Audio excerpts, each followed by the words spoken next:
సర్దార్ గబ్బర్ సింగ్తో తీవ్రంగా నిరాశపరిచిన పవన్ కళ్యాణ్ ఈసారి ఎక్కువ విరామం తీసుకోకుండా ఏడాదిలోపే కాటమరాయుడిగా వచ్చేశాడు. తమిళ హిట్ మూవీ వీరం రీమేక్గా తెరకెక్కిన ఈ చిత్రానికి గోపాల గోపాల ఫేమ్ కిషోర్ కుమార్ పార్థసాని డాలీ దర్శకుడు. ప్రారంభోత్సవం జరుపుకున్నప్పుడు అంతగా ఆసక్తి రేకెత్తించని ఈ చిత్రం విడుదల సమయానికి మంచి హైప్ తెచ్చుకుంది.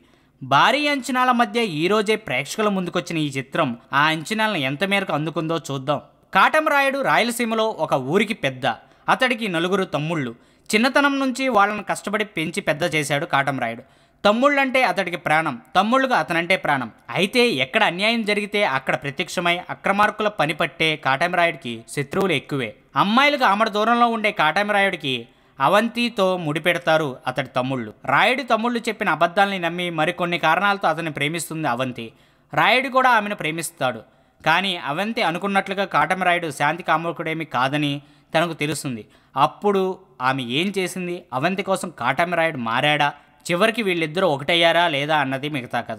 ఇదంతా చూస్తుంటే ఎప్పుడో వినేసి చూసేసిన పాత ఆవకాయ పచ్చడిలాగానే ఉంటుంది.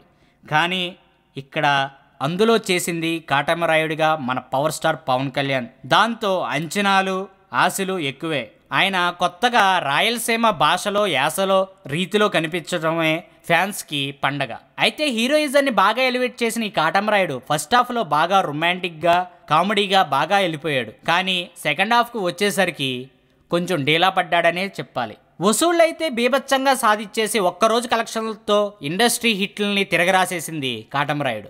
అయితే మరి భారీ అంచనాలతో వచ్చిన ఈ కాటమరాయుడు పవన్ కళ్యాణ్కి ఒక విధంగా చెప్పాలంటే పవన్ కళ్యాణ్ రేంజ్లో హిట్ కాలేదనే చెప్పాలి. మరి చూద్దాం. ఇలాగే టాక్ కొనసాగితే కొన్ని రోజుల్లోనే కాటమరాయుడు వెనుతిరగాల్సి వస్తుంది. అది సంగతి.